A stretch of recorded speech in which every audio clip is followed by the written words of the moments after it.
So it's not clickbait. I have spent 7 years on this project, and when I'm talking about a project, I'm talking about my artist name, the North Dakota Project, and figuring out what I wanted to do with the sound. And over the course of the time, I've learned a lot. I've learned that there's a lot of things that go into starting something like that, and I've also learned that there's a lot of thought and changes that can happen in that amount of time within yourself that can change how your project sounds, or how your project looks, or how your project feels, or anything like that.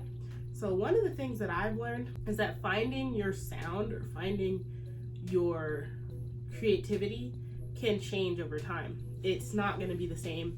It's going to have ebbs and flows, especially in popularity and figuring out social media, figuring out how to market yourself. Not just being an artist, but like as a musician, but being an artist in general, or a writer, or anyone who tackles that type of project. It takes time, and sometimes people are like, if you don't get it after a certain amount of time, then why are you still doing it? It's been 7 years. Why are you still doing it?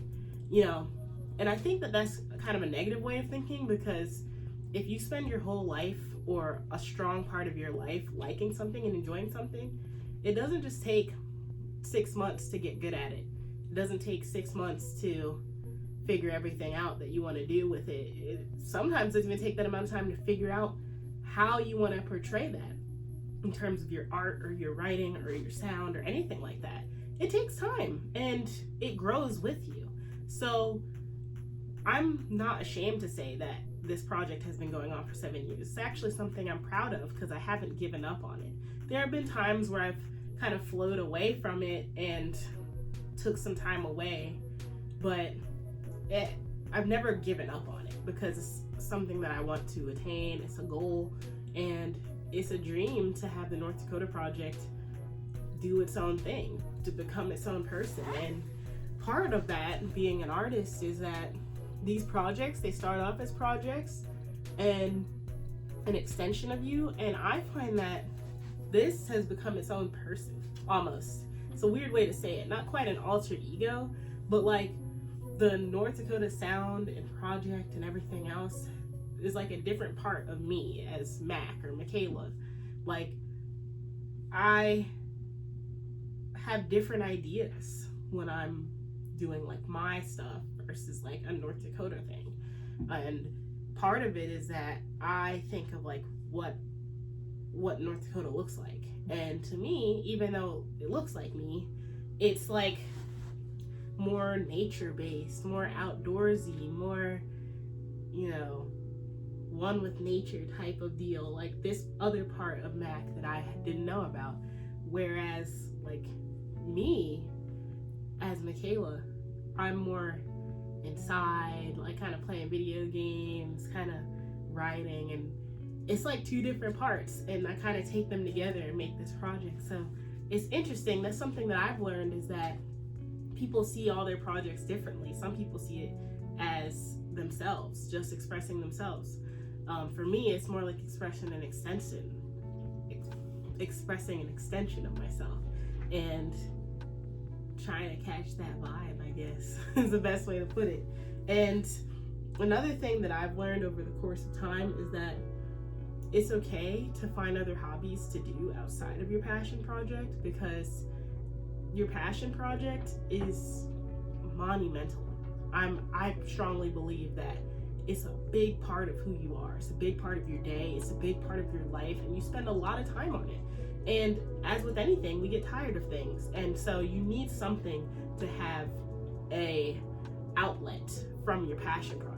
And it's interesting, because your passion project is typically your outlet, but it's like an outlet from your passion project, because sometimes it can be so strong and so all-encompassing that you spend a lot more time on it than you think you realize.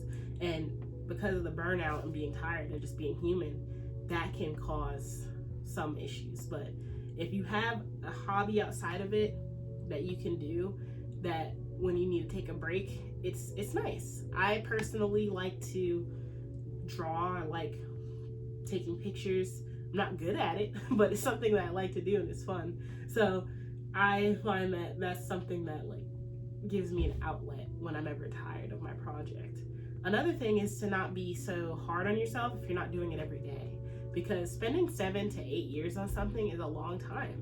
And if you're doing it every day, again, it can cause burnout, and also you can kind of overextend yourself on your creativity. And when you're not coming up with an idea right away, it can almost feel like you're not working hard enough, or you're not putting as much of yourself into it, but you're doing the best you can. And ideas, they ebb and flow. They don't always come in every day, at least for me. And so what I do is I work on it as much as I can, but I don't work on my music every day. You all see me do the videos every day, but it's been years of me planning and thinking of making videos. It's been something that's been around since the North Dakota project started. So I have a bunch of ammo for it. But I started North Dakota on a whim. I knew I wanted to make music. And so it's one of those things where I don't blame myself for not making something every day, because I do have like a life and things to do. And it's sometimes hard to get to the computer and start working on music.